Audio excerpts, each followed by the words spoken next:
सर्वमंगलमांगल्ये शिवे सर्वार्थसाधिके शरण्ये त्र्यंबके ಗೌರಿ ನಾರಾಯಣಿ ನಮೋಸ್ತುತೆ. ನಾವು 2 ದಿವಸದಲ್ಲಿ ಭಕ್ತಿಯನ್ನು ಹೇಳಬೇಕು ಮತ್ತು ದೇವರನ್ನು ಅವರಿಗೆ ನಮಸ್ಕಾರ ಮಾಡಬೇಕು ಚಿಂತನೆ ನಡೆಸಬೇಕು. ನಾವು ದುರ್ಗಾದೇವಿಯ ಚಿಂತನೆಯನ್ನ ಯಾವ ರೀತಿ ಮಾಡಬೇಕು ಅಂತ ಶಾಸ್ತ್ರಕಾರರು ತಿಳಿಸಿದ್ದಾರೆ. ದುರ್ಗಾದೇವಿಯನ್ನ ಬೇರೆ ಬೇರೆ ರೀತಿಯಲ್ಲಿ ಚಿಂತನೆ ಮಾಡುವವರಿದ್ದಾರೆ. ಪಾರ್ವತಿಯಂತಹ ರೂಪವನ್ನು ಚಿಂತನೆ ಮಾಡ್ತಾರೆ, ಪಾರ್ವತಿಯ ಸ್ವರೂಪ ಲಕ್ಷ್ಮಿಯ ಸ್ವರೂಪ ಅಂತ ಹೇಳಿದ್ರು ಚಿಂತನೆ ಮಾಡ್ತಾರೆ. ಯಾವುದು ಅಂತ ಹೇಳಿದ್ರೆ ನಮಗೆ ಆ ಸ್ಥಳದಲ್ಲಿ ಯಾವ ರೀತಿ ಆರಾಧನೆ ಮಾಡ್ತಾರೋ ಆ ಸ್ವರೂಪದಲ್ಲಿ ಚಿಂತನೆ ಮಾಡಬೇಕು. ನಮಗೆ ದುರ್ಗಾ ಹೇಳಿ ಕರೆಯುವಂತಹ ರೂಪ ಲಕ್ಷ್ಮಿಯ ರೂಪವೂ ಉಂಟು, ಪಾರ್ವತಿಯ ರೂಪವೂ ಉಂಟು. ಆದ್ದರಿಂದ ಅಲ್ಲಿಯ ಸ್ಥಳದಲ್ಲಿ ಮೂಲದಲ್ಲಿ ಯಾವ ರೀತಿ ಆಚರಣೆ ಮಾಡ್ಕೊಂಡು ಆ ರೀತಿಯಲ್ಲಿ ಆರಾಧನೆ ಮಾಡಬೇಕು. ಈ ದುರ್ಗಾ ರೂಪ ಅನ್ನೋದು ಲಕ್ಷ್ಮಿಯ 3 ರೂಪಗಳಲ್ಲಿ ಲಕ್ಷ್ಮೀ ನಾರಾಯಣ. ಆ ಲಕ್ಷ್ಮಿ 3 ರೂಪವನ್ನ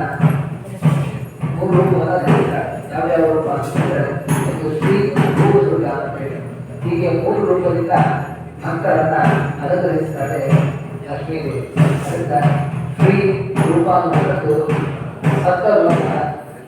ಸತ್ವಗುಣವನ್ನ ನಿಯಮನ ಮಾಡುವಂತಹ ರೂಪ. ಭೂ ರೂಪ ಅನ್ನುವಂಥದ್ದು ರಜೋಗುಣವನ್ನ ನಿಯಮನ ಮಾಡುವಂತಹ ರೂಪ. ಇನ್ನು 3ನೆಯ ಗುಣ ಅದು ತಮೋಗುಣವನ್ನ ನಿಯಮನ ಮಾಡುವಂತಹ ರೂಪ, ಅದು ದುರ್ಗಾ ರೂಪ. ಆದರೆ ಈ ಗುಣಗಳನ್ನ ನಿಯಮನ ಮಾಡಿದರೂ ಕೂಡ ಆ ರೂಪದ ಆ ಗುಣಗಳ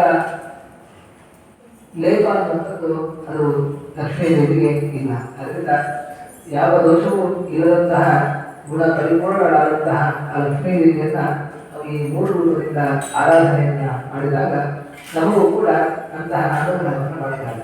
ಆದ್ದರಿಂದ ನಾವು ದುರ್ಗಾದೇವಿಯನ್ನ ಆರಾಧನೆ ಮಾಡಬೇಕಾದ್ರೆ ಆ ದುರ್ಗಾದೇವಿ ಪ್ರಳಯ ಕಾಲದಲ್ಲಿ ಲಕ್ಷ್ಮೀದೇವಿ 3 ರೂಪದಲ್ಲಿ, ಒಂದು ಆಲದೆಲೆಯ ರೂಪದಲ್ಲಿ, ಇನ್ನೊಂದು ನೀರಿನ ರೂಪದಲ್ಲಿ, ಇನ್ನೊಂದು ಕತ್ತಲಿನ ರೂಪದಲ್ಲಿ ಆ ಭಗವಂತನ ಸೇವೆಯನ್ನ ಮಾಡ್ತಾ ಇದ್ದಾರೆ. ಅದರಿಂದ ದುರ್ಗಾದೇವಿ ನಮಗೂ ಕೂಡ ನಮ್ಮ ಜೀವನದಲ್ಲಿ ಬರಬಹುದಾದಂತಹ ಎಲ್ಲ ಕತ್ತಲಿರುತ್ತವೆ, ಅಂದ್ರೆ ಆಪತ್ತುಗಳಿದ್ದಾವೆ, ಅದನ್ನೆಲ್ಲ ನಾಶಪಡಿಸಬೇಕು ಅಂದ್ರೆ ಆ ದುರ್ಗಾ ರೂಪವನ್ನು ನಾವು ಆರಾಧನೆ ಮಾಡಬೇಕು. ಆಗ ದುರ್ಗಾದೇವಿಯ ಅನುಗ್ರಹದಿಂದ ಆ ಕತ್ತಲನ್ನ ನಾಶಪಡಿಸಿ ಆ ಆಪತ್ತನ್ನು ನಾಶಪಡಿಸಿ ನಮಗೆ ಅನುಗ್ರಹವನ್ನು ಮಾಡ್ತಾಳೆ. ಅಂತಹ ದುರ್ಗಾದೇವಿಯ ಸನ್ನಿಧಾನದಲ್ಲಿ ನಾವೆಲ್ಲ ದೇವರ ಸೇವೆಯನ್ನು ಮಾಡ್ತಾ ಇದ್ದೇವೆ.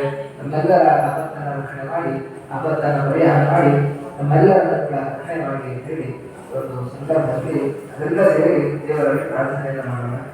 ನಾವು ಒಟ್ಟು ಸೇರಿ ಪ್ರಾರ್ಥನೆಯನ್ನು ಮಾಡಿದರೆ ಆ ದೇವರು ನಮಗೆ ಅನುಗ್ರಹ ಮಾಡ್ತಾರೆ. ಅದರಿಂದ ಅದೆಲ್ಲ ಸೇರಿ ಆ ದೇವರಲ್ಲಿ ನಮಗೆ ಹಾಗೆ ನಮ್ಮ ದೇಶಕ್ಕೆ ರಕ್ಷಣೆಯನ್ನು ನೀಡಿ ಎನ್ನುವಂತಹ ಪ್ರಾರ್ಥನೆಯನ್ನು ಮಾಡೋಣ.